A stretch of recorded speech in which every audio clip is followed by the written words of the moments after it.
Seguimos aquí en EMOL TV. En esta oportunidad vamos a hablar de educación, de las demandas que tienen los estudiantes, los profesores y también, por supuesto, los anuncios que ha hecho el gobierno en esta materia, como por ejemplo este proyecto que reemplaza al crédito con aval del Estado. Para ahondar en todos estos temas, estamos junto al presidente del Colegio de Profesores, Mario Aguilar. Mario, muchísimas gracias por estar nuevamente aquí con nosotros. Un gusto siempre. Bueno, vamos a partir con el tema de Mariana Elwin, ¿cierto? Este programa Todos al Aula.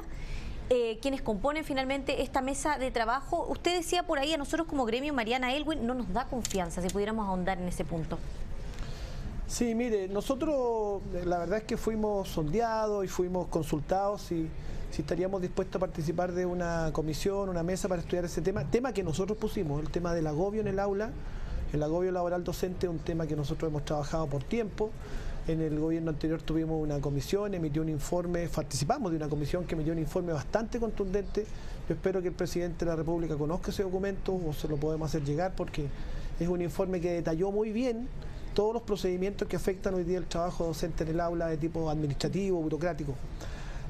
Lamentablemente no fuimos informados sobre la composición de esta comisión y mucho menos que lo iba a presidir la señora Mariana Elwin, que yo lo digo, no la estoy descalificando a ella. En caso de que usted hubiera sabido que ella estaba, ¿habrían participado en la mesa? Mire, yo me he cuidado de respetando nuestras instancias internas, esto lo vamos a resolver colectivamente, pero mi opinión es que no es una persona que dé confianza.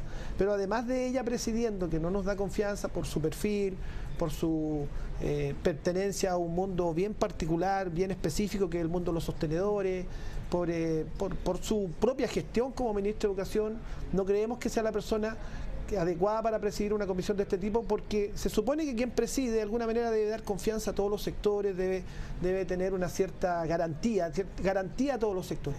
Pero además la composición de la comisión esa es muy sesgada. O sea, cuando usted tiene que de los 15 representantes, la mayor parte son sostenedores particulares, que está muy minimizada la presencia de la educación pública en esa comisión, que no hay nadie, a excepción de nosotros si es que entráramos, cosa que pero ustedes no pongo en duda. Van a evaluar entonces participar. Sí, mañana tenemos Asamblea Nacional y yo quiero poner en discusión en la Asamblea para que la Asamblea sea la que se pronuncie. Pero en base a las personas que están ahí en esa mesa, ¿cuál sería la primera impresión o la primera respuesta que ustedes darían? Es que no son personas con experiencia en el trabajo de aula, primera cosa, y el trabajo de aula es una realidad muy específica, muy necesario de conocer. No se puede saber desde afuera, vía paper o vía teorías, sobre lo que es la realidad del aula, y cuando usted tiene que podría eventualmente, si nosotros participáramos, ser los únicos representantes en esa comisión que tuviéramos detrás nuestra experiencia real en aula, y el resto son o dueños de colegio, o sostenedores, o investigadores teóricos, o economistas que pueden estudiar economía de la educación, pero muy poco pueden saber de lo que es el trabajo de aula. Se vuelve a repetir esto de los famosos expertos que tienen una distancia total con el tema sobre el cual se está analizando. Eso se da mucho en educación. Por lo tanto, nosotros cuestionamos la presidencia de la señora Elwin por no darnos confianza, pero también la composición de la comisión. O sea, acabo de entender que ustedes no validan entonces esta mesa tal como está presentada hasta el día de hoy. No, por eso le digo, nosotros lo vamos a revisar mañana en la Asamblea Nacional. Va a ser un tema que yo quiero poner a consideración de la Asamblea y que la Asamblea se pronuncie, que sea una decisión colectiva, participar o no. Por supuesto, hay voces entre los mismos colegas que dicen, bueno, igual hay que ir a plantear los temas y exponer la postura del profesorado. Hay otros que dicen, finalmente esto se traduce en una apariencia de participación, pero todo viene medio precocinado, y cuando usted ve que hasta la presidencia de la comisión ya venía predefinido, cuando lo normal en estas comisiones es que las comisiones se reúnan y los mismos integrantes definan quién va a presidir. Eso es lo habitual, eso es lo que yo creo es más democrático y más respetuoso. Pero usted, como presidente del Colegio de Profesores, ¿participaría o no tal como está? Tal como está, yo tengo una opinión crítica, es que es la que he dicho. En principio pienso que no sería conducente participar de una cosa que pareciera estar precocinada.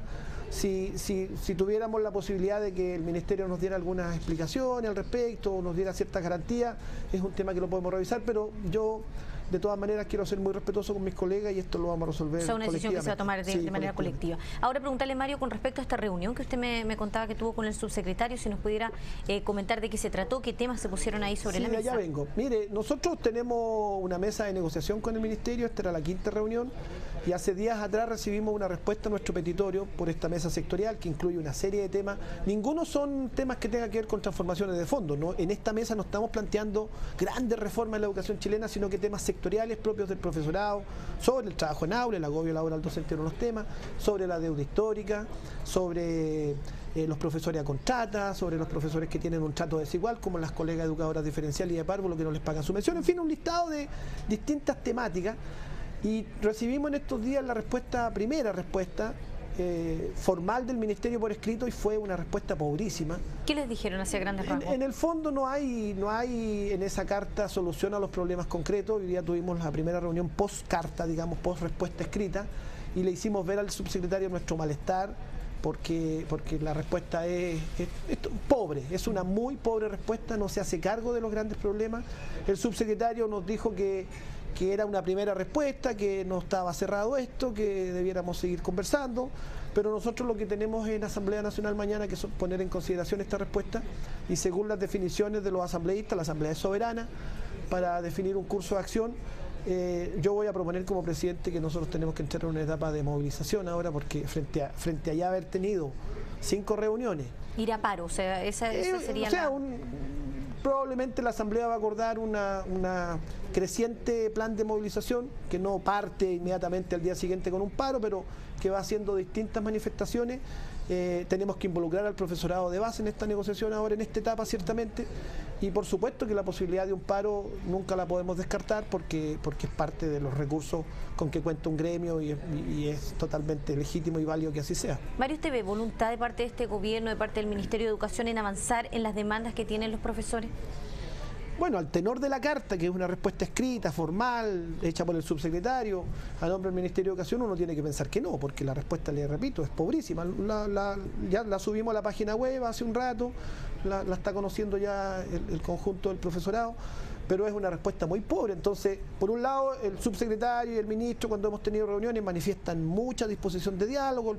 El subsecretario en la reunión de hoy insistió, pero si uno tiene que remitirse finalmente a lo concreto, que es la respuesta formal, escrita, la verdad es que no se aprecia esa voluntad, y esto yo creo que va a molestar mucho a los asambleístas mañana, que tenemos esta Asamblea Nacional, y por lo tanto es muy probable que ahí se apruebe una postura más dura, más firme y de movilización.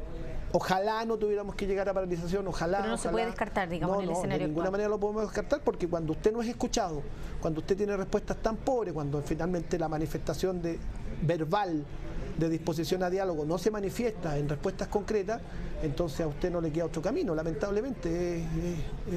Yo creo que hay mucha responsabilidad del Ministerio en haber llegado a este momento con tan pobre respuesta. De todas maneras, yo creo que... ¿Hay voluntad de diálogo? Sí, nosotros tenemos esa voluntad de diálogo, y nosotros tenemos siempre disposición a llegar a acuerdo con la autoridad, sea del signo que sea, por el bien del profesorado, por el bien de la educación chilena. Nosotros insistimos en eso, por lo tanto, ojalá el gobierno recapacite en esta pobreza de concreción, digamos, en términos de que haya soluciones reales. Estamos planteando problemas muy concretos, muy reales. Muchos de ellos ni siquiera tienen costo. Nosotros entendemos que hay ciertos asuntos que estamos planteando que tienen un costo, pero hay otros que no lo tienen, y ni siquiera en aquellos que no tienen costo, sino que más bien es una voluntad del Ministerio de resolver. Tampoco hay respuestas concretas. Ahora, preguntarle con respecto, ¿cierto? El Ministerio de Educación está evaluando la posibilidad, ¿cierto?, de posponer la implementación de la ley de inclusión en la región metropolitana. ¿Qué le parece a usted esto? Mire, a mí no me parece bien, en el sentido siguiente, en el sentido que se aprecia por distintos lados que el gobierno está poniendo un frenazo a determinadas políticas que ya están cursando. Usted sabe, porque aquí lo hemos dicho más de una vez, que nosotros hemos sido bien críticos de la reforma educacional que se hizo en el gobierno pasado, que a nosotros nos pareció siempre muy pobre, pero hay poquitos avances. Uno de ellos es la ley de inclusión, que garantiza determinado acceso más o menos igualitario. Por supuesto está este tema de la tómbola, que se arma cierto revuelo, pero cuando usted tenía antes un sistema que era totalmente discriminatorio, arbitrario, los colegios seleccionaban de acuerdo a criterios, por ejemplo, que sus padres no fueran divorciados, cosas así conocimos en el pasado, o criterios exclusivamente de notas, cuando la nota no puede ser el único factor que se considere para que una familia tenga derecho a la educación, etcétera. Claro, la tómbola es un poco irritante, pero tampoco esto puede significar, se puede revisar ese procedimiento de la tómbola, que suena tan irritante para muchas familias, que mi hijo entre una tómbola y según tenga suerte o no queda en un colegio, pero tampoco se puede volver a procesos de selección tan arbitrarios, claro, como lo que existía antes, y por lo tanto, ¿por qué le digo esto? Porque en ley de nueva educación pública en la propia ley miscelánea que ingresó al Congreso a finales del gobierno pasado. Uno aprecia en el gobierno actual más bien una tendencia al retroceso, una tendencia a que se frenen medidas que ya estaban. En la propia educación pública, cuando el ministro de Educación le dice a los alcaldes, mándeme una carta para que los que no quieran devolver los colegios, con procedimiento que es absolutamente irregular, que no está contemplado en ninguna parte de la ley, uno dice, bueno, aquí se quiere que vaya bien la nueva ley de educación pública, o en el fondo se le están poniendo palos en la rueda. Y esto de la ley de inclusión yo lo veo también en la misma línea, más bien poner palos en la rueda. ¿Usted lo ve como un retroceso? Como retroceder, y además, si usted se fija, justamente en los mismos días que el ministro hace este anuncio, la UDI anuncia un proyecto para poner fin a este procedimiento que no se puede seleccionar alumnos en la educación pública o financiada con recursos públicos. Por lo tanto, uno avisora, uno ve una cierta tendencia que a nosotros nos parece muy preocupante. Seguimos avanzando en los temas de educación. Preguntarle también su visión con respecto a esta ley de universidades estatales. ¿Qué le pareció este anuncio?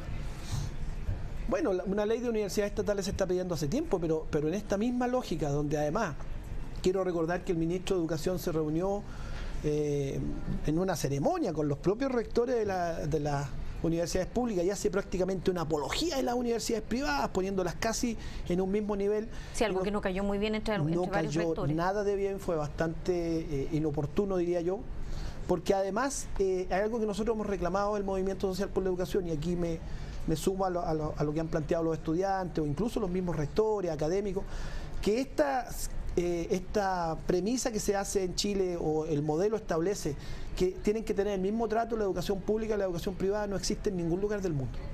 Yo le quiero decir que es ese trato de mercado, de que bueno, compitan y da lo mismo quién tiene una finalidad u otra, porque lo importante es quién es más apto en ese mercado. Eso no existe. En todo el mundo la educación pública tiene un privilegio, y las universidades públicas, las del Estado, tienen que tener un privilegio, tienen que tener un trato preferencial del Estado. Y eso es lo que no se aprecia en las políticas y no se aprecia en los dichos del ministro. Y eso es lo preocupante. Eso es lo que, digamos, no les ha gustado para nada. No nos ha gustado las señales que van al par de los anuncios de leyes y de modificaciones legales, las señales como hacer apología de las universidades privadas, poniéndolas casi al mismo nivel de las públicas, diciendo, mire, porque entraron las privadas, las públicas, eso les hizo bien, cuando ha sido exactamente lo contrario lo que ha ocurrido, y en Chile se ha minimizado absolutamente el rol de las universidades del Estado en beneficio de las universidades privadas. Uno sigue observando esta lógica de mercado, esta lógica de la educación como un bien de consumo, que por lo demás son dichos del propio ministro, antes de ser ministro, y uno aprecia que aunque ya no ha vuelto a hablar de que la educación es un bien de consumo, en los hechos, en muchas de sus decisiones o muchas de sus opiniones, uno aprecia que a la base sigue estando esa lógica de que la educación sea un producto y no un derecho social. Preguntarle por otro de los anuncios que hicieron hace pocos días, que hizo el gobierno hace pocos días, que tiene que ver con este fin al crédito con aval del Estado. Lo anunciamos, ¿cierto?, en la introducción. Hace bastante tiempo que los estudiantes, ¿cierto?, vienen pidiendo en sus demandas, en la calle, en las marchas, que se saque a la banca, ¿cierto? Pero también han pedido que se termine con el endeudamiento. Entonces, no sé si ustedes, ¿qué opinan finalmente de este proyecto que fue presentado para poner fin al CAE y reemplazarlo por un crédito solidario? Que eso precisamente usted lo caracteriza bien, esa es la contradicción de este asunto. O sea, por un lado, sacar a la banca es bueno, porque la banca ha hecho un negocio asqueroso con las familias chilenas. O sea, hay familias que tienen deudas de millones que no van a pagar ni en décadas, porque no tienen la capacidad de hacerlo. Sus hijos ni siquiera se titularon. Fíjese el drama de muchas familias, Crédito Corfo y Crédito CAE. Sus hijas ni siquiera se titularon y la banca ha hecho un pingüe negocio. Y por supuesto la salida de la banca de este negocio es una medida mínima, es casi un piso. Pero yo quiero recordar que la demanda del movimiento social ha sido educación gratuita. Y ese concepto significa la educación como un derecho social y no la educación como un producto que se compra en un mercado. Incluso cuando a usted le financian gratuidad, se sigue pagando a la universidad como si fuera un producto que se entrega. El Estado financia, digamos, esa gratuidad. Y la demanda, Mario, de educación, ¿cierto?, gratuidad universal, ¿eso se va a mantener? Yo creo que sí, porque es la concepción de que es un derecho social, y cuando nos hablan del financiamiento nosotros decimos reforma tributaria.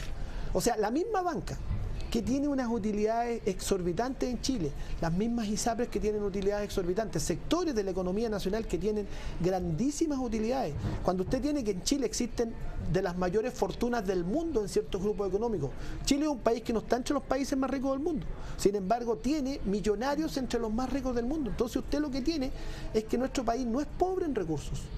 Nuestro país lo que tiene es que tiene una pésima distribución del ingreso y tiene un Estado muy débil en términos de recaudación de recursos.